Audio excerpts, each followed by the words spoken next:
कोकणातील प्रत्येक अपडेट जाणून घेण्यासाठी आजच माझे कोकणच्या सोशल मीडिया प्लॅटफॉर्मला लाईक, फॉलो आणि सबस्क्राईब करा।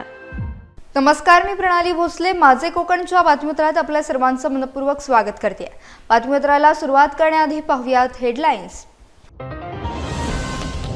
लोटे MIDCतील PFAS उत्पादनास स्थगितीची मागणी, अनुज जोशींचे खासदार सुनील तटकरे यांना निवेदन। फॉरएव्हर केमिकल्सचे आरोग्य पर्यावरणावर दुष्परिणाम, केंद्रस्तरीय तज्ञ समिती आणि कायद्याची मागणी, तटकरे यांचे पाठपुरावा करण्याचे आश्वासन। खारघर पोलिसांची उल्लेखनीय कामगिरी, CEIR पोर्टलद्वारे 11.25 लाखांचे 75 मोबाईल हस्तगत, हरवलेले मोबाईल नागरिकांना परत सुपूर्द, महाराष्ट्रासह इतर राज्यातून शोध मोहीम यशस्वी। श्रीवर्धनमध्ये 15 वर्षांनंतर ठाकरे सेनेचा नगराध्यक्ष सुनील तटकरेंना बसला मोठा धक्का, नगराध्यक्ष अतुल चौगलेंनी स्वीकारला पदभार। आणि गुहागर समुद्र किनाऱ्यावर स्वच्छता मोहीम, नववर्षाच्या जल्लोषानंतर साचले होते कचऱ्याचे ढीग, स्थानिक नागरिकांकडून राबवण्यात आली मोहीम, अनेक वर्षांपासून गुहागर वासीय राबवत आहेत हा उपक्रम। पाहुयात सविस्तर वृत्त।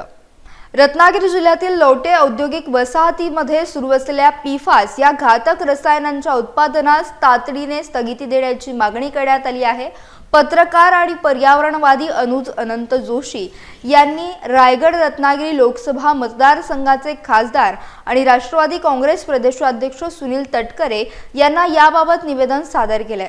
PFAS या तथाकथित फॉरएव्हर केमिकल्समुळे पर्यावरण, पाणी, माती, अन्न साखळी आणि मानवी आरोग्यावर दीर्घकालीन दुष्परिणाम होत असल्याचे निवेदनात नमूद केले असून कर्करोग, हार्मोनल बिघाड आणि रोगप्रतिकारक शक्ती कमी होण्याशी त्यांचा संबंध असल्याचा उल्लेख करण्यात आला।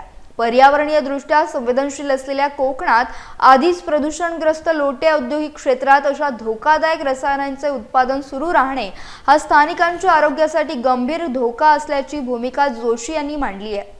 PFAS संदर्भात स्वतंत्र कायदा करण्यासाठी केंद्र सरकारने तज्ञ समिती स्थापन करावी अशी देखील मागणी करण्यात आली आहे। या प्रकरणाचे गांभीर्य लक्षात घेऊन खासदार सुनील तटकरे यांनी केंद्र आणि राज्य शासनाचे लक्ष वेधण्याचे तसेच पर्यावरण विभाग, प्रदूषण नियंत्रण मंडळ आणि संबंधित यंत्रणांकडे त्वरित पाठपुरावा करण्याचे आश्वासन दिले आहे। कोकणाच्या पर्यावरण संरक्षणासाठी आवश्यक भूमिका संसद आणि शासन पातळीवर प्रभावीपणे मांडली जाईल असं त्यांनी स्पष्ट केलं आहे।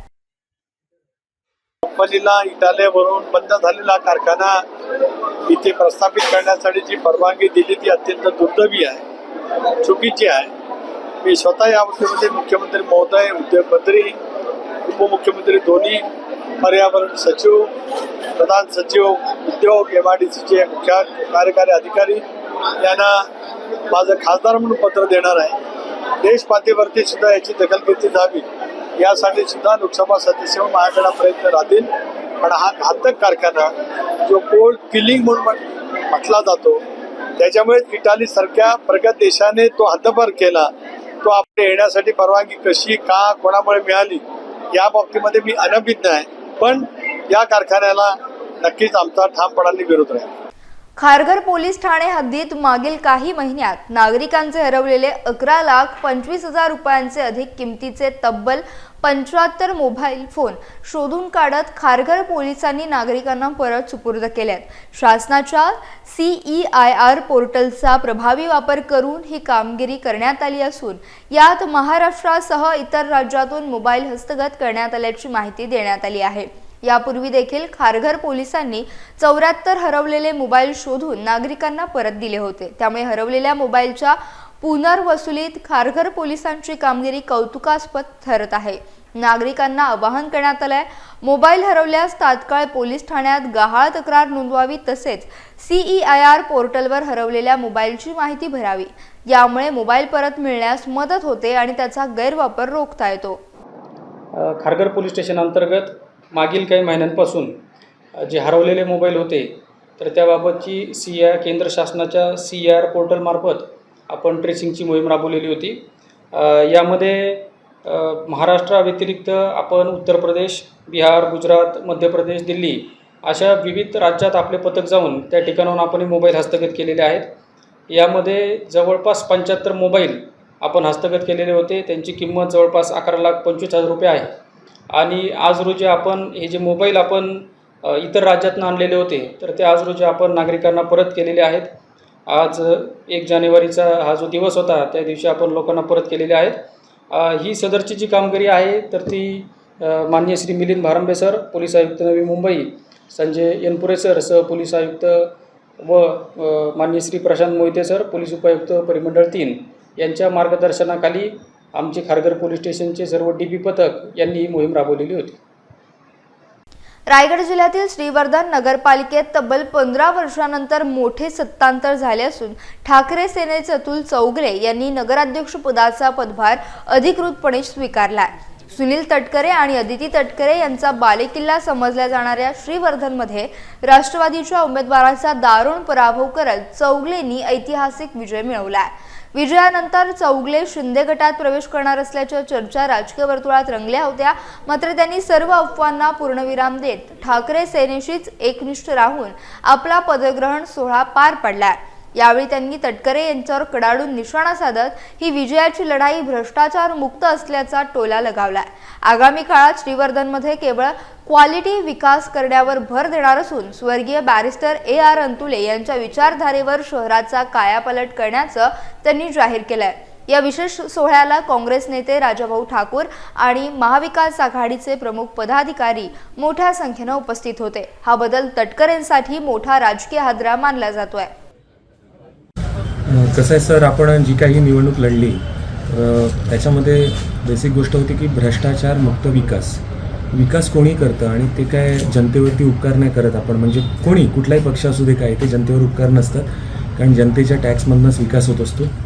पण आमचं महाविकास आघाडीचं एकच ध्येय असेल की भ्रष्टाचार मुक्त विकास करायचा आहे. आणि मागे पण मी म्हटलं होतं की आम्ही क्वालिटी विकास करणार आहोत, फक्त क्वांटिटी विकास नाही. क्वालिटी असेल ना तर त्या गोष्टी टिकून राहतात. मागे मी आदरणीय बॅरिस्टर अंतुले साहेबांचं उदाहरण दिलं होतं की त्यांच्या कारकिर्दीमध्ये झालेला जो विकास आहे तो क्वालिटी विकास होता. आणि आम्ही आदरणीय अंतुले साहेबांच्या म्हणजे स्वर्गीय अंतुले साहेबांचे जे काही विचार आहेत त्या विचारावर चालणारे लोक आहोत. आणि त्या अनुषंगाने आम्ही श्रीवर्धनचा विकास, सर्वांगीण विकास करू. लांजा नगरपंचायतच्या निवडणुकीत भरघोस मतांनी विजयी झालेल्या नूतन नगराध्यक्षा सावली कुरूप यांनी पदभार स्वीकारला. हा पदग्रहण सोहळा रत्नागिरीचे नामवंत उद्योजक अण्णा उर्फ RD सामंत यांच्या प्रमुख उपस्थितीत उत्साहात पार पडला. राजापूर लांजा साखरपा विधानसभा मतदारसंघाचे आमदार किरण सामंत यांच्या मार्गदर्शनाखाली ही निवडणूक लढवली गेली होती. शिंदे शिवसेनेच्या लोकनियुक्त नगराध्यक्ष म्हणून सावली कुरूप यांच्या विजयामुळे कार्यकर्त्यांमध्ये आनंदाचं वातावरण निर्माण झालंय. पदग्रहण सोहळ्याला शिवसैनिक, पदाधिकारी, ग्रामस्थ आणि समर्थक मोठ्या संख्येने उपस्थित होते. नगराध्यक्ष कुरूप यांनी लांजाच्या सर्वांगीण विकासासाठी कटिबद्ध राहून कार्य करण्याचा निर्धार व्यक्त केला. नव्या वर्षाच्या सुरुवातीलाच गुहागरमध्ये एक अतिशय स्तुत्य आणि आगळीवेगळी स्वच्छता मोहीम राबवण्यात आली. सरत्या वर्षाला निरोप देण्यासाठी लाखोंच्या संख्येने पर्यटकांनी गुहागर समुद्र किनाऱ्याला पसंती दिली होती. मात्र पर्यटकांच्या या अलोट गर्दीमुळे संपूर्ण किनारपट्टीवर प्लास्टिक बॉटल्स आणि इतर कचऱ्याचे मोठे ढीग साचले होते. हे विदारक चित्र बदलण्यासाठी गुहागरमधील जागरूक नागरिकांनी दरवर्षीप्रमाणे यंदाही एकत्र येत स्वच्छता मोहीम राबवली आहे. वर्षाच्या पहिल्याच दिवशी पहाटेपासून स्थानिक तरुण, महिला आणि ज्येष्ठ मंडळींनी किनाऱ्यावर उतरून कचरा संकलनाचं काम केलं. मागील अनेक वर्षांपासून शहरात ही लोक चळवळ सुरू असून यामुळे केवळ किनाराच स्वच्छ होत नाही तर पर्यटकांमध्ये देखील स्वच्छतेबाबत मोठी जनजागृती पाहायला मिळते. या सातत्यपूर्ण प्रयत्नांमुळे आता समुद्र किनाऱ्यावर कचरा टाकण्याचे प्रमाण लक्षणीयरित्या कमी झाले असल्याचे स्थानिकांनी अभिमानाने नमूद केलंय. पर्यटनासोबतच पर्यावरणाचे रक्षण करण्याचा एक सकारात्मक संदेश या मोहिमेतून देण्यात आला असून गुहागरवासियांच्या या कौतुकास्पद उपक्रमाची सध्या सर्वत्र चर्चा सुरू आहे. गुहागर बीच हा महाराष्ट्रातील सर्वात मोठा लांबीचा समुद्र किनारा आहे. यावर्षी भरपूर पर्यटकांनी गुहागरला भेट दिलेली आहे आणि मागच्या वर्षीपेक्षा कमी कचरा या गुहागर बीचमध्ये झाल्याचं निदर्शनास येत आहे. पर्यटक सुद्धा खूप शिस्त पाळत आहेत. गावातील नागरिक सजग आहेत. त्यामुळे वेळोवेळी स्वच्छता करून नागरिक आपली पर्यावरणाप्रती संवेदना दाखवून देत असतात. गुहागरचा किनारा ब्लू फ्लॅगसाठी नामांकित झालेला आहे। त्या दृष्टीने सर्व नागरिक या उपक्रमामध्ये सहभागी आहेत आणि या ब्लू फ्लॅगला अंतिम मानांकन मिळण्यासाठी सर्वजण प्रयत्नशील आहेत। असाच आपला गुहागरचा किनारा सर्वजण मिळून सुंदर ठेवूयात, स्वच्छ आणि सुंदर गुहागरचा संकल्प करूयात आणि हे काम लवकरात लवकर पूर्ण होईल सर्वांच्या इच्छेने, असा प्रयत्न सर्वजण करतील। गेले काही दिवस गुहागर समुद्र किनारा आपण सगळेजण पाहत होतो, पर्यटकांनी हाऊसफुल झालेला होता। पर्यटकांनी नवीन वर्षाचं स्वागत करण्यासाठी काल 31 डिसेंबर 2025ला या समुद्र किनाऱ्यावर मोठ्या प्रमाणात गर्दी केली होती आणि ही गर्दी करत असताना या उत्साहामध्ये समुद्र किनाऱ्याचा जो काही कचरा जमला होता, हा कचरा आज आपण 1 जानेवारी 2026 नवीन वर्षाच्या पहिल्या पहाटेला पहिल्या सकाळीमध्ये गुहागरचे सगळे नागरिक एकत्र येऊन आपण हा कचरा साफ केलाय, समुद्र किनारा स्वच्छ केलाय। गुहागर समुद्र किनारा आपल्या सगळ्यांना माहिती आहे ब्लू फ्लॅगसाठी पायलट बेसिसवरती नामांकित झालेला आहे। तर त्यासाठी सर्व गुहागर शहरातील सगळे प्राधान्य देऊन सर्व नागरिक समुद्र किनारा स्वच्छतेसाठी एकत्र आलेले आहेत आणि ते समुद्र किनारा कसा सुंदर राहील आणि येणाऱ्या पर्यटकांना पुन्हा समुद्र किनाऱ्यासाठी कसं आकृष्ट करता येईल यासाठी सगळे प्रयत्न करतात। साखरपा येथील कोंडगावमधील हरहुन्नरी व्यावसायिक विवेक गुरुपादगोळ याने आपल्या प्रबळ जिद्दीच्या जोरावर साखरपा ते नेपाळ असा तब्बल 5400 किलोमीटरचा खडतर बाईक प्रवास यशस्वीरित्या पूर्ण केलाय। आपला किराणा व्यवसायाचा व्याप सांभाळत विवेकनं हा साहसी छंद मनापासून जोपासला। 12 डिसेंबरला सुरू झालेला हा प्रवास मुंबई, इंदोर आणि कानपूर मार्गे नेपाळपर्यंत पोहोचला। दररोज सुमारे 700 किलोमीटरचे अंतर कापत 24 डिसेंबरला या मोहिमेची सांगता झाली। या धाडसी प्रवासात कोल्हापूरचा जयदीप नाळे त्याचा खंबीर सोबती होता। विवेकनं याआधी लेह लडाख आणि कन्याकुमारी सारखे कठीण टप्पे देखील लीलया पार केलेत। हिमालयन बाईकच्या साथीनं हिमालयातील दुर्गम रस्ते ओलांडत त्याने हे यश संपादन केलंय। नवीन रायडर्सनी सुरक्षेचे नियम आणि हेल्मेटचा वापर करूनच असे धाडस करावे असा मोलाचा संदेश त्याने दिलाय। कुटुंबाच्या पाठिंब्यामुळेच हे स्वप्न पूर्ण झाल्याचं तो सांगतो। त्याचे हे साहस सध्या साखरप्यासह संपूर्ण जिल्ह्यात कौतुकाचा विषय ठरत आहे। कारावी येथील केरेश्वर मंदिरात लक्ष्मी चॅरिटेबल ट्रस्ट पनवेल आणि स्थानिक मंडळांच्या वतीनं मोफत मोतीबिंदू शस्त्रक्रिया शिबिर संपन्न झाले। या सामाजिक उपक्रमासाठी आरोग्य दूत तथा माजी जिल्हा परिषद सदस्य DB पाटील यांचे मोलाचे सहकार्य लाभले। शिबिरात कारावी पंचक्रोशीतील 76 नागरिकांनी सहभाग नोंदवून आपली नेत्र तपासणी केली। यामध्ये 23 रुग्णांना मोतीबिंदू असल्याचे निष्पन्न झाले तर 16 जणांना चष्मे सुचवण्यात आले। 12 रुग्णांना अधिक तपासणीसाठी पुढील उपचारासाठी पाठवण्यात आले। कार्यक्रमात राष्ट्रीय खेळाडू तथा सहाय्यक पोलीस निरीक्षक संजय मोकल यांचा विशेष गौरव करण्यात आला। शिबिर यशस्वी करण्यासाठी महादेव मोकल आणि चंद्रकांत पाटील यांच्यासह नवतरुण मंडळाच्या कार्यकर्त्यांनी विशेष परिश्रम घेतले। ज्या रुग्णांना तात्काळ शस्त्रक्रियेची आवश्यकता होती त्यांना पनवेल येथील ट्रस्टमध्ये नेऊन विनामूल्य उपचार देण्यात आले। या कौतुकास्पद कार्याबद्दल आयोजकांचे सर्वत्र आभार मानले जात आहेत। या शिबिरामुळे अनेक गरजू रुग्णांना नवी दृष्टी लाभली आहे। खासदार सुनील तटकरे यांनी नववर्षाच्या निमित्तानं कोकण आणि देशाच्या भविष्यासाठी एक महत्त्वाचा संकल्प मांडलाय। आगामी 2026 वर्ष कोकणच्या विकासासाठी आणि महाराष्ट्राच्या प्रगतीसाठी अत्यंत महत्त्वाचे ठरेल असा विश्वास त्यांनी व्यक्त केलाय। विशेष म्हणजे भारत जगातील 3ऱ्या क्रमांकाची मोठी अर्थव्यवस्था म्हणून ओळखला जावा याची भावना त्यांनी यावेळी बोलून दाखवली। नवीन वर्षाच्या शुभेच्छा देताना तटकरे यांनी कोकणातील पर्यटन, पायाभूत सुविधा आणि स्थानिक उद्योग वाढीसाठी प्रयत्नशील असल्याची माहिती दिली। तरुणांच्या हाताला काम मिळावं यासाठी रोजगार निर्मितीवर विशेष भर असेल। कोकणाची भरभराट झाली तर राज्याचा विकास देखील वेगाने होईल असं त्यांनी नमूद केलंय। तटकरे यांनी आपल्या शुभेच्छा संदेशातून केवळ शुभेच्छा न देता विकासाचा एक रोडमॅपच मांडला आहे। येणाऱ्या काळात कोकणच्या सर्वांगीण प्रगतीसाठी शासन आणि प्रशासन कशा प्रकारे काम करेल याची दिशा त्यांनी स्पष्ट केली। यामुळे कोकणामध्ये सध्या उत्साहाचं वातावरण पाहायला मिळतंय। 2026 साल प्रचंड प्रमाणावरती पायाभूत सुविधा निर्माण करणारं, निरामा आयोगाचं, कोकणाच्या उन्नतीचं, भरभराटीचं, राज्याला प्रगतीपथावरती नेणारं आणि अखंड भारतवर्ष जगाच्या पाठीवरती 3ऱ्या अर्थव्यवस्थेकडे झेप घेणारं जावं अशीच या ठिकाणी माझ्या मनापासूनच्या सद्भावना आहेत। ते 12-13 वर्ष सोबत आहेत आणि सगळीकडे मोस्टली सोबतच जातो आणि मुरुड जंजिरा महोत्सव 2025 हे खूप सुंदर आयोजित केलं होतं आणि क्राऊडचा प्रतिसाद खूप सुंदर होता आणि आम्ही खूप एन्जॉय केलं आणि असाच दरवर्षी तुम्ही असं महोत्सव किंवा काहीतरी असं फेस्टिवल तुम्ही ऑर्गनाईज करायला आमच्यासाठी पर्यटकांसाठी हेच आमचं मागणं आहे आणि खूप एन्जॉय केलं. नववर्ष 2026चे स्वागत करण्यासाठी रायगड जिल्ह्यातील मुरुड तालुक्यातील जगप्रसिद्ध काशीद समुद्र किनाऱ्यावर पर्यटकांची अक्षरशः लाट उसळल्याचे पाहायला मिळाले. वर्षाच्या पहिल्याच दिवशी फेसाळणाऱ्या निळ्या लाटा आणि येथील मऊ शुभ्र वाळूने पर्यटकांना विशेष भुरळ घातली. पर्यटकांनी येथे केवळ नयनरम्य निसर्ग सौंदर्याचा आनंद घेतला नाही तर स्पीड बोट, पॅरासेलिंग आणि बनाना राईड यांसारख्या रोमांचक वॉटर स्पोर्ट्ससह घोडा आणि उंट सफारीची मनोसोक्त आनंद घेतला. या विक्रमी गर्दीमुळे संपूर्ण किनारपट्टीला एखाद्या भव्य जत्रेचं स्वरूप प्राप्त झालं होतं.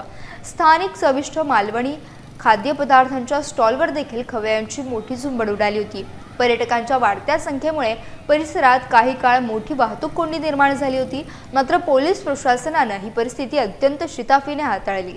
पर्यटकांच्या सुरक्षिततेसाठी लाईफगार्ड, पोलीस दल आणि स्थानिक ग्रामपंचायतने समुद्र किनाऱ्यावर चोख बंदोबस्त तैनात केला होता. एकूणच आल्हाददायक वातावरणात पर्यटकांनी काशीदच्या किनाऱ्यावर आपल्या नववर्षाचा जल्लोष मोठ्या थाटात साजरा केला. 25 डिसेंबर पासून जो पर्यटनाचा ओघ आहे तो अतिशय खूप प्रचंड प्रमाणात आहे.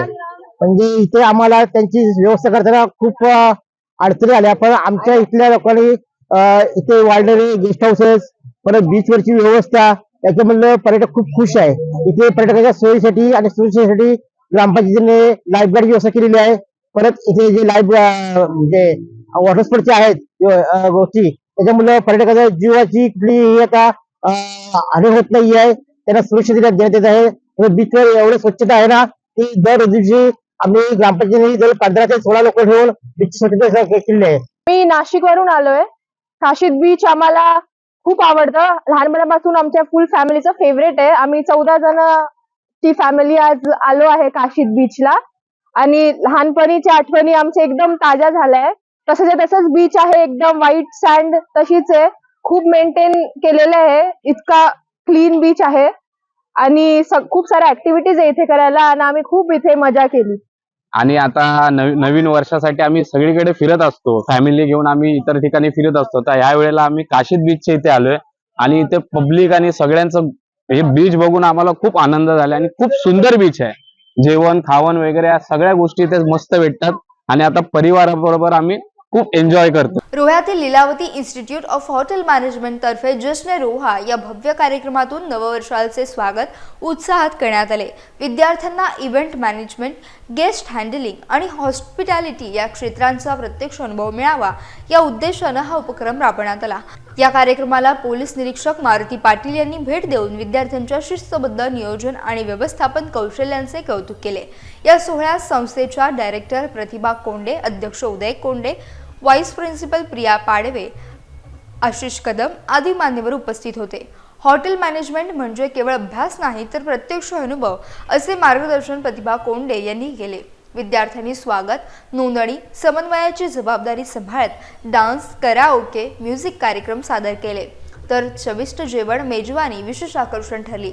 धाटाव MIDCतील कंपन्यांच्या सहकार्यामुळे विद्यार्थ्यांना व्यावसायिक वातावरणाचा प्रत्यक्ष अनुभव मिळाला. कार्यक्रमातून संस्थेने दर्जेदार शिक्षणासोबत कौशल्य विकासाचा आदर्श निर्माण केल्याची भावना उपस्थितांनी व्यक्त केली. एक ग्रँड इव्हेंट आयोजित केला होता. Actually it's a part of their study and 3rd year syllabus. हा इव्हेंट केल्यामुळे मुलांसाठीही फर्स्ट एक्सपिरियन्स होता. त्यामुळे नक्कीच त्यांना फ्युचरमध्ये त्याचं बेनिफिट राहील. प्लस त्यांना जर करिअर इव्हेंटमध्ये करायचं आहे, इव्हेंट प्लॅनिंगमध्ये करायचं आहे तर हा सब्जेक्ट घेऊन ते पुढे त्याच्यामध्ये करिअर करू शकतात. आज जो आम्ही कार्यक्रम आयोजित केला होता नवीन वर्षाच्या स्वागत समारंभासाठी, हा पूर्ण विद्यार्थ्यांच्या सिलेबसचा एक पार्ट आहे. ज्याच्यामध्ये इव्हेंट प्लॅनिंग मॅनेजमेंट हा एक विषय त्यांना शिकवला जातो.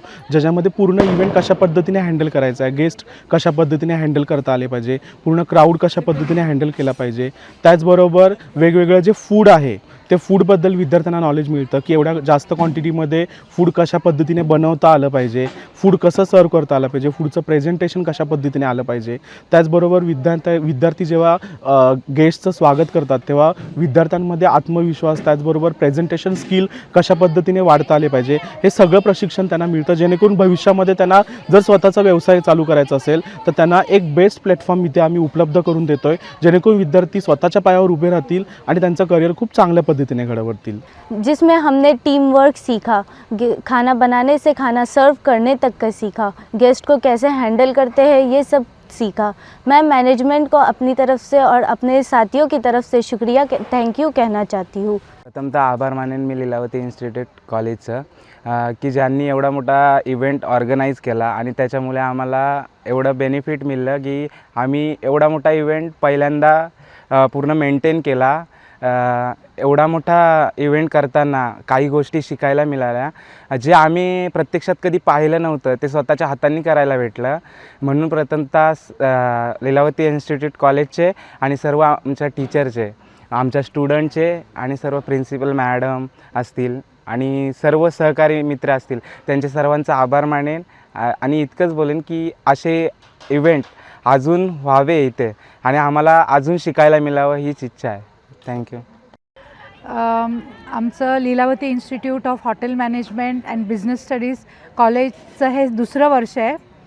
तर ह्या संधीचा नवीन वर्षाचा संधीचा फायदा घेऊन आम्ही हा जश्न-ए-रोहा कार्यक्रम आयोजित केला आणि हा कार्यक्रम आम्ही ॲक्च्युली कसं म्हणजे सुरू करताना थोडंसं होतं की हा सक्सेसफुल होईल की नाही, पण जसजसं हा कार्यक्रमाची सुरुवात झाली तसंच हा कार्यक्रम इतका रंगत गेला की माझे स्टुडंट्स जे इथे स्पेशली MIDCतले बरेचसे गेस्ट आले होते, परत मुलांचे पेरेंट्स जे मुलांनी जे मेहनत घेऊन बरेचसे कुपन्स वगैरे दिले होते, त्या कुपनचा फायदा घेऊन बऱ्याचशा जणांनी हा कार्यक्रम अटेंड केला आणि हा एक सक्सेसफुल कार्यक्रम. ह्या आमचं कॉलेजचं दुसरं वर्ष असून सुद्धा हा कार्यक्रम अत्यंत सुंदरपणे पार पडला. खेड तहसीलदार कार्यालयामध्ये राष्ट्रीय ग्राहक दिन आणि सुशासन सप्ताहानिमित्त विशेष शिबिराचे यशस्वी आयोजन करण्यात आले होते. उपजिल्हाधिकारी रोहिणी राजपूत यांच्या मार्गदर्शनाखाली आणि तहसीलदार सुधीर सोनावणे यांच्या सूचनेनुसार हे शिबिर अत्यंत उत्साहात पार पडले. या महत्त्वपूर्ण कार्यक्रमात अखिल भारतीय ग्राहक मंच आणि पुरवठा विभागाचा सक्रिय सहभाग होता. शिबिरादरम्यान तालुक्यातील असंख्य नागरिकांना शिधापत्रिकांचे वाटप करण्यात आले, जे या उपक्रमाचे मुख्य आकर्षण ठरले. यावेळी ऑनलाईन KYC, रेशन कार्डवर नवीन नावे नोंदवणे आणि जुनी नावे कमी करणे यांसारखी प्रलंबित कामे तातडीने आणि मोफत पूर्ण करण्यात आली. ग्राहक मंचाचे जिल्हाध्यक्ष सचिन मोरे आणि तालुका अध्यक्ष विजय येरुणकर यांनी उपस्थितांना ग्राहकांच्या हक्कांबाबत मोलाचे मार्गदर्शन करून जनजागृती केली. या स्तुत्य उपक्रमामुळे ग्रामीण भागातील नागरिकांचा वेळ आणि श्रम वाचले असून प्रशासकीय कामकाजात पारदर्शकता दिसून आली. तालुक्यातील बहुसंख्येने उपस्थित असलेल्या ग्रामस्थांनी या सुविधेचा उत्स्फूर्तपणे लाभ घेतला. प्रशासकीय अधिकारी आणि ग्राहक मंचाच्या सदस्यांच्या एकत्रित नियोजनामुळे हा संपूर्ण कार्यक्रम दिमागदारपणे संपन्न झाला.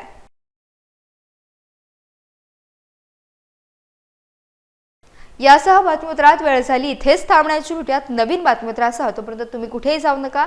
पाहत रहा फक्त माझे कोकण.